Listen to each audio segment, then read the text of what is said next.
Welcome back to the deep dive. I'm Jordan. And I'm Taylor. We are so glad you're joining us today. Yes, absolutely. We're going to take a really comprehensive look at one of the best things you can do, which is traveling and exploring new places. Mhm. And this whole talk is designed to give you some practical advice, but also, to help you grow your English vocabulary for all things travel. That's right. I mean, traveling is almost like a shortcut to really understanding the world. Hmm. We've got a ton of sources here. Hmm. We've looked at the psychology, the culture, the planning, All the logistics. everything. And we're going to pull out all the key ideas for you. And this is really important, especially for those of you practicing your English. Everything we talk about today, we're going to use simple, clear language. Yeah. Travel is maybe the best classroom for learning a language. Mm. It forces you to, get out of the textbook and into real conversations. Into real life, it really does. So before we jump into all the benefits, let's talk a little bit about getting ready. The preparation. Exactly. We all know that feeling, right? That excitement before a trip. But there's always that one tiny, stressful moment where the plan doesn't quite work. Oh, always. What's a common little thing you think everyone has experienced? Oh, I have a perfect one. It just happened to me last year, actually. Oh, really? Yeah, I was flying internationally, and I had packed my universal adapter. I know I did. I checked it twice. Right. The most important thing. But then I realized, as I was getting on the plane, that I'd left my phone charger plugged into the wall at home. No. Oh, that's the worst. So I had the adapter part, but no cable to actually charge anything. That's classic. All that careful planning, and it's one tiny little cable that it causes total panic. It does. You realize how much you depend on these little things. Yeah. And that feeling, that panic, it really shows why planning well is so important. If you get the logistics sorted out early, you have more mental space to just enjoy the journey. So our mission today is pretty big. We're going to explore why travel really changes how you see things. Then we're going to give you a step-by-step guide for planning a really smooth trip. And then we'll share some detailed stories from our own travels to kind of bring it all to life. Yeah, and along the way, we'll guide you through all the important English words you'll need. We want to make sure that by the end of this, you not only can plan a trip, but also talk about it, with confidence. Absolutely. Let's jump in. So let's start with the big picture, the why. Beyond just a simple vacation, what does travel actually do for us? Well, I think the biggest thing, and what our sources really point to, is how it affects our minds. Travel is like opening a new door to the world. I like that. Yeah, every new place you go, every person you talk to, it gives you a new way of seeing things. You're not just reading about a culture in a book. You're stepping right into it. You're stepping right into it. You see how people live every day, how they go shopping, how they talk to their families, what their traditions are around food. Right, and seeing that with your own eyes is so much more impactful. Oh, completely. It helps you really appreciate just how diverse our world is. I mean, we think our own way of doing things is normal, but travel shows you there are hundreds of other ways to live a good life. Which naturally leads to, I think, a huge benefit, becoming more open-minded. Yes. If you stay in one place your whole life, it's easy to think your way is the only way. But travel, it really challenges that idea. It does. When you see a different way of living, you realize that, hey, happiness and success don't look the same everywhere. Yeah, maybe you see a culture that values community more than individual achievement, or a place where life is just slower, calmer. And that realization helps you build respect and acceptance. Wow. Being open-minded just means you're willing to try new things, to accept new ideas without judging them right away. Such an important skill. And travel basically forces you to learn it fast. Hmm. So let's go a little deeper on the idea of education. Our sources talk about two kinds of learning about the past and learning about the present. All right, so for history, you can visit these incredible ancient cities. Places like the old ruins and markets in some Mediterranean countries or the huge stone structures in South America. And when you're standing there, Yeah. it connects you to history in a physical way. Mm. It stops being just words in a textbook and becomes real. It does. You start thinking about the people who built these things thousands of years ago. It just brings the past to life. But it's not just about the past, right? It's also about understanding today. Exactly. By visiting different countries, you get to see how they're dealing with modern problems. Like what? Well, for example, Hmm. how do different big cities manage traffic or pollution? How are they using new technology? I see. So you get a real on-the-ground look at things that you just can't get from reading the news. You're getting the real story. Yeah. And that kind of perspective it's just so valuable. And while that's all about growing your mind, travel also forces a lot of personal growth. Oh, for sure. It's an adventure. It really teaches you to be more independent. Absolutely. When you're out of your comfort zone, you have to learn these important life skills. Yeah. You know, managing your money, organizing your time, just adapting to new situations. And solving problems, that's a huge one. The biggest one, maybe your train is canceled or you get to a place and the money is different than you thought. Right. You can't just call home for help. You have to figure it out yourself. And overcoming those little challenges, like finding a different bus or, I don't know, successfully buying something at a market, Yes, it makes you feel so much more confident. It makes you more resilient. that's the perfect word. Yeah. You get better at handling problems, both on your trip and when you get back home. Okay. And now let's talk about the big reason this is such a great topic for you, our listeners. Practicing English in real life. This is maybe the best part. Travel pretty much requires you to use English. It does. English is so often the common language around the world. Right. If you're from, say, Germany, and you meet someone from Japan while you're both in Italy, you're probably going to speak English to each other. So you're constantly using it. You're asking for directions, ordering food, or just, talking to other travelers. And that practical use is so powerful. You're practicing listening to different accents, and you're practicing speaking when you're a little bit nervous. Mm-hmm. It's that real constant use that helps you get better so much faster than just studying in a classroom. It really builds your confidence. And let's not forget, it's also supposed to be fun. Well, yes. Travel is about appreciating the beauty of the world. And of course, The food. the food. Trying the local food is such a huge part of understanding a culture. Oh, absolutely. Food tells you about the history of a place, what resources they have. It's a story. Totally. Eating a meal that's been made the same way for hundreds of years, that's one of the best ways to connect with a place. So, to just quickly recap this first part, travel helps you learn, it makes you more open-minded, it helps you grow as a person. And it's the best and most fun way to practice your English. So before we get into the how-tos of planning, let's make sure everyone understands those key words. Okay, first one, as we've said, is culture. This is just the ideas, the customs, the art, the traditions of a place or a group of people. Right. So when you travel, you're learning about the local culture. Next is open-minded. If you are open-minded, you are willing to try new things and accept different ideas without judging them. It's the opposite of being closed off. And the last one is explore. To explore means to travel around a place to discover new things about it. You don't just visit one tourist spot, you explore the whole city. Perfect. So keep those ideas in your head because you need an open mind and that desire to explore to really make a trip great. All right, let's move on to the practical side of things. Yes. Planning. It shouldn't feel like a bunch of chores. If you do it right, it's like you're setting the stage for a great story. I like that. Being organized means you worry less and you have more time for discovery. Exactly. So let's walk through the 4 main steps for planning a successful trip. Okay, let's do it like a checklist, starting from the very beginning. Step 1. Choosing your destination. This is where the fun starts. Your destination is simply the place you are going. But it's more than just pointing to a place on a map. Right. You have to think about the kind of experience you want. Do you want to relax on a beach? Or do you want to explore a busy city?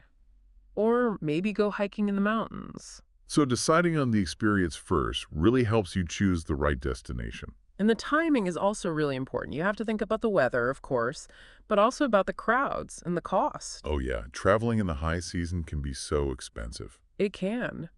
But if you travel in the shoulder season, that's the time right before or right after the busiest time, You often get good weather with fewer people and better prices. That's a great tip.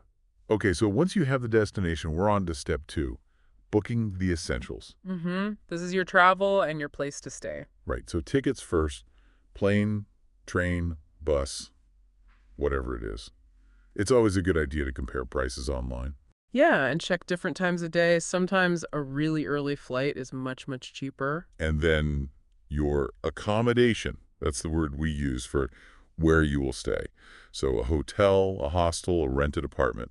And when you're booking your accommodation, make sure you read the reviews from other That's travelers. so important. Yeah, look for comments about how clean it is, the location. Is it near a bus stop or a train station, that kind of thing?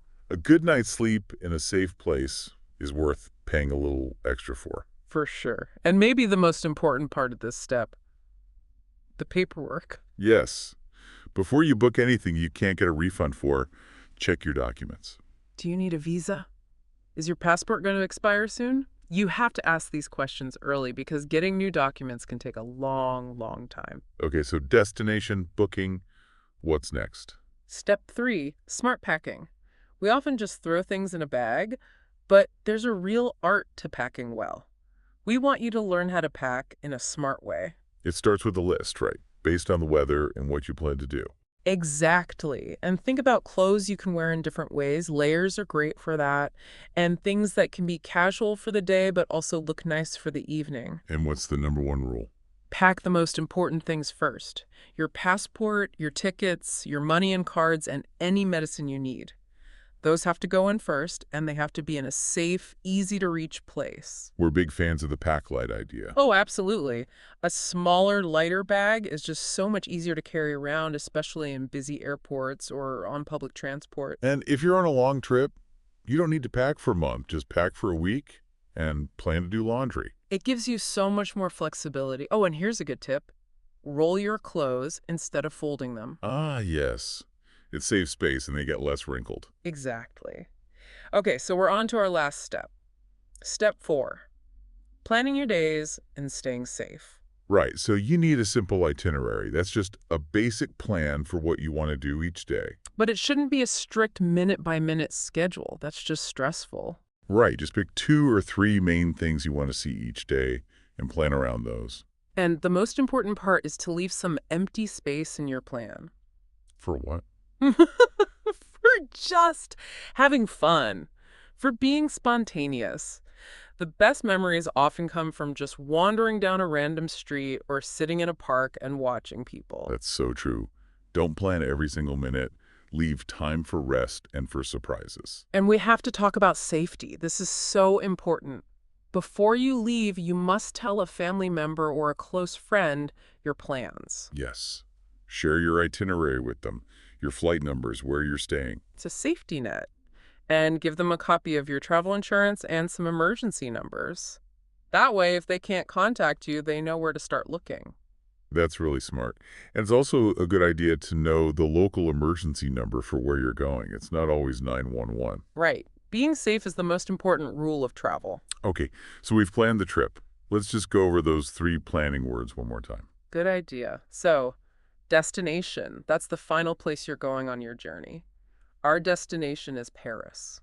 Next, accommodation. The place you stay. Have you booked your accommodation yet? And to pack. That means to put your things into a suitcase or bag for a trip. I need to pack a warm coat. Excellent. Now that we have the plan, let's talk about what happens when the plan becomes reality. Yes, let's get into some real stories. This is where all these ideas really come together. So tell us about your trip to Paris. I would love to. My time in Paris was it was a great mix of planning to see the big things, but also just finding things by accident. It's a city with so much history, right? Oh, you can feel it on every street. Yeah. But the first thing that just completely amazed me, it had to be the Eiffel Tower. Of course. We've all seen pictures of it, but standing right under it, it's a totally different experience. It's Yes. just this huge, beautiful structure of iron. It feels like a monument to what people can build. I can imagine. And what was the view like from the top? It was amazing. You get a perfect view of the whole city. You can see how the wide streets are laid out. You see the river. It really helps you understand the shape of the city. And Paris is famous for art. What about the Louvre Museum? The Louvre is just massive. It's like a small city itself. It has some of the most famous art in the world, like the Mona Lisa. But isn't it a little overwhelming? So much to see. That's a good question. It can be. My advice is to pick just a few things you really want to see. Don't try to see it all in one day. It's impossible. So you focus on a few areas. Yeah, I focused on the Italian paintings and the Greek and Roman sculptures. Even that was a lot to take in. And did you see the Notre Dame Cathedral? I did. It's just a masterpiece of architecture. All the details on the outside. Mm-hmm. And even with the restoration work happening from the fire, it still felt so powerful and full of history. Mm-hmm. And what about the food? What was your best food memory? Well, I loved just the daily things like a simple croissant and coffee in the morning. But the best meal was at a tiny little restaurant far away from the tourist crowds. What did you have? I had coq au vin. It's a chicken dish, cooked slowly in red wine. It was so delicious. But the best part was talking to our waiter. Yeah, he saw we were trying our best to speak a little French, and he was so friendly. He started giving us tips on the best bakery, the quietest park. That's the best. That's when you feel like you're really connecting with the place, not just seeing it. Exactly. I learned that people really appreciate it when you try to speak their language, even if you make mistakes. So if you had to give just 3 tips for someone visiting Paris, what would they be? Okay, first, learn a few basic French phrases. Hello, thank you. It makes everything easier. Second, wear comfortable shoes. You will walk so much. That is a very practical tip. And third, every day, take an hour to just sit at a cafe and watch the world go by. Hmm. Don't look at your phone. Just soak in the atmosphere. That's fantastic advice. Okay, now I want to take us to a completely different part of the world. I want to share my story from a trip to Japan, specifically the city of Kyoto. Oh, wonderful. Japan is just this amazing country of deep history and culture, and Kyoto is really the heart of traditional Japan. It's famous for its temples and gardens. And what was the most memorable place you visited there? For me, it was the Fushimi Inari Shrine. This is the place that's famous for having thousands of bright red gates. They're called torii gates that make a path up a mountain. I've seen pictures. It looks incredible. It's even better in person. Walking through it feels like you're in a long red tunnel with the green forest all around you. As you walk up, the city noise just disappears. Wow. It gives you this incredible feeling of serenity. That word just means a feeling of being very calm and peaceful. It was almost magical. That sounds amazing. And what about beautiful buildings? Oh, yes. I visited Kinkakuji, which is also called the Golden Pavilion.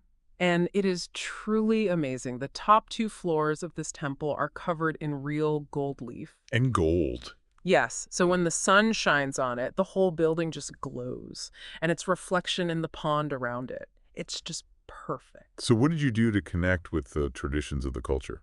I decided to participate in a traditional tea ceremony. It's a very formal and quiet activity. It's all about the careful preparation and serving of matcha, which is a powdered green tea. And what did you learn from that?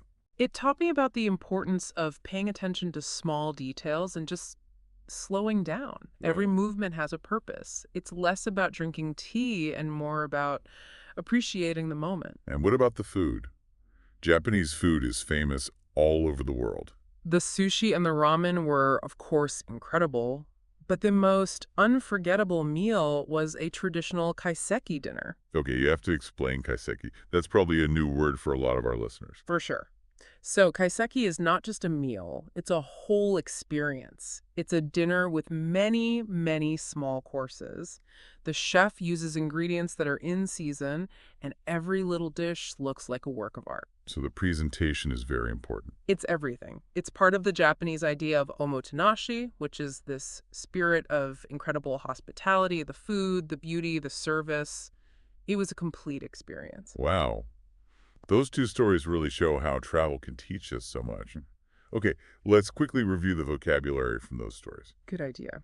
First, visited. This is the past tense of visit. It means you went to a place. I visited a museum last week. Next, amazing. A great word that just means very, very good or wonderful. The view from the top of the mountain was amazing. Third, Shrine. This is a holy or sacred place, a place for worship. We walked to the ancient shrine in the forest. Fourth, serenity.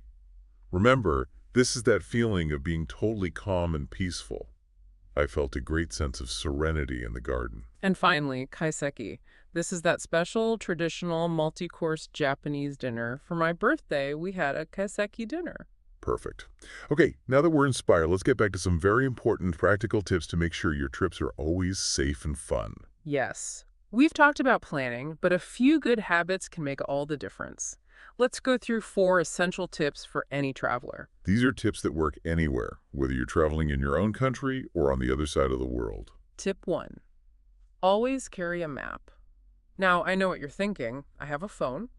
But a map, either a real paper one or a map you've downloaded to your phone so it works offline, is your backup And why is that backup so important? because your phone battery can die. Or you could be in a place with no internet signal. A map always works. It helps you find your way, and you can find important places like a police station or a hospital. It also makes you pay more attention to where you are, which is a good thing. Exactly. Tip 2.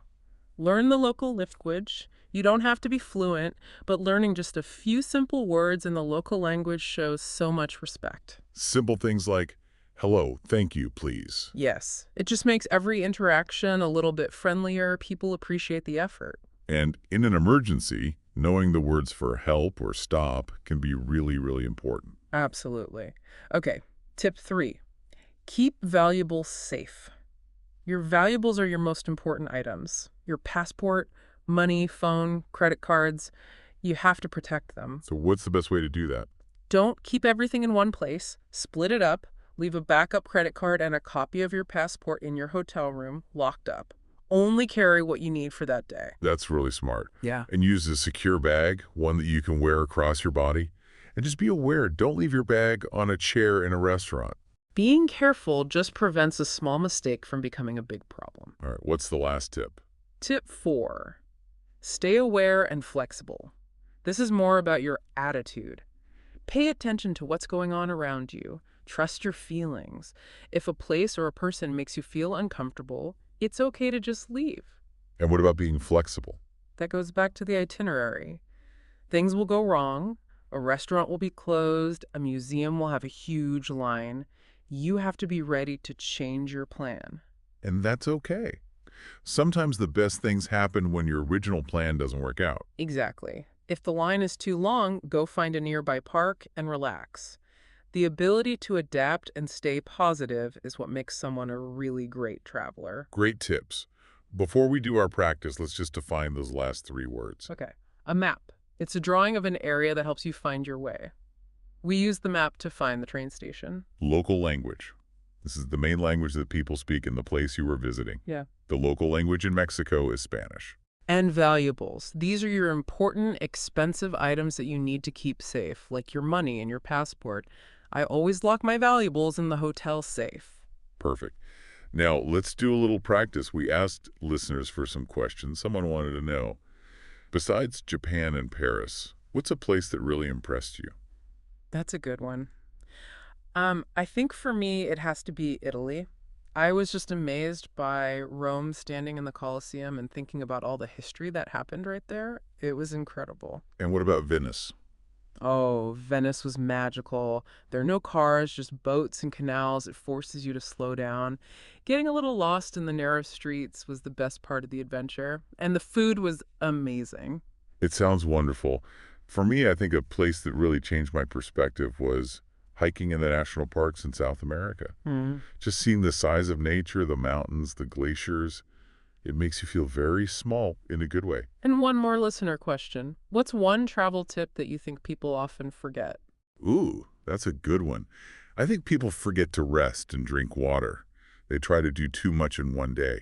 My tip is to actually schedule time to rest. It helps you stay healthy and enjoy everything more. That's great advice. My tip would be to always learn at least 5 phrases in the local language. Even in a big city where many people speak English, just makes for better, more friendly interactions. Fantastic. Okay, let's finish up with a quick role play exercise. This is a situation every traveler will be in. checking into a hotel. Sounds good. I'll be the guest, and you can be the hotel receptionist. Okay, I'm ready. Good afternoon, sir. Welcome to our hotel. How can I help you? Good afternoon. I have a reservation. The name is Jordan Baker. Of course, Mr. Baker. Let me just check that for you. Ah, yes, I see it here. A double room for 3 nights. Is that correct? Yes, that's right. And I think I made a request for a quiet room, if that's possible. Let me see. Yes, I can confirm we have a room for you that faces the courtyard, so it should be nice and quiet. Could I see your passport, please? Of course. Here you go. Thank you very much. Everything looks good. Here is your room key. You're in room 412 on the 4th floor. The elevators are just over there. Great, thank you. Just a couple quick questions. What's the best way to get to the city center from here? The metro is the fastest way. The stations is only a 5-minute walk from here. We have some city maps at the desk if you would like one. Oh, that's very helpful, thank you. And one more thing for my valuables. Is there a safe in the room? Yes, Mr. Baker. A very smart question. There is a small safe in the wardrobe in every room. We do recommend you use it for your passport and any extra cash. Perfect. And what time is checkout on my last day? Checkout is at 11:00 a.m. If you think you might need a little more time, just call us the night before, and we will see what we can do. Thank you so much for your help. You are very welcome. We hope you enjoy your stay with us. So that little conversation showed some really useful phrases. Notice how I asked, could you clarify for me? And what's the best way to? These are polite and clear ways to ask for information. And practicing these kinds of conversations before you travel can make you feel so much more confident when you're there for real. Absolutely. Okay, I think that brings us to the end of our deep dive today. It does. We've covered a lot, from why we should travel to how to plan to how to have a great experience. We really hope you feel more prepared for your next adventure. We started by saying that travel is like opening a new door, helping us become more open-minded and see the world in a new way. Then we walk through the 4 steps of planning: choosing your destination, booking the essentials, packing smart, and making a safe and flexible itinerary. And we shared our stories from Paris and Kyoto to show how seeing amazing historical sites and experiencing local culture can really enrich a trip. And we learned a lot of great vocabulary: culture, open-minded, explore, destination, accommodation, pack, shrine, serenity, kaiseki, map, local language, and valuables. Try to use them. Remember, travel is one of the best and most fun ways to learn and practice your English. So use these tips, be open to new things, and have fun. And before we go, we have our final call to action for you, our listeners. We always want to hear from you. What is the one word or lesson you learned today? Write it in the comments below. We love reading your comments and seeing what you've learned. Thank you so much for joining us on this exploration of travel. Keep learning, keep practicing, and happy travels. Goodbye, everyone, and we'll see you on the next Deep Dive.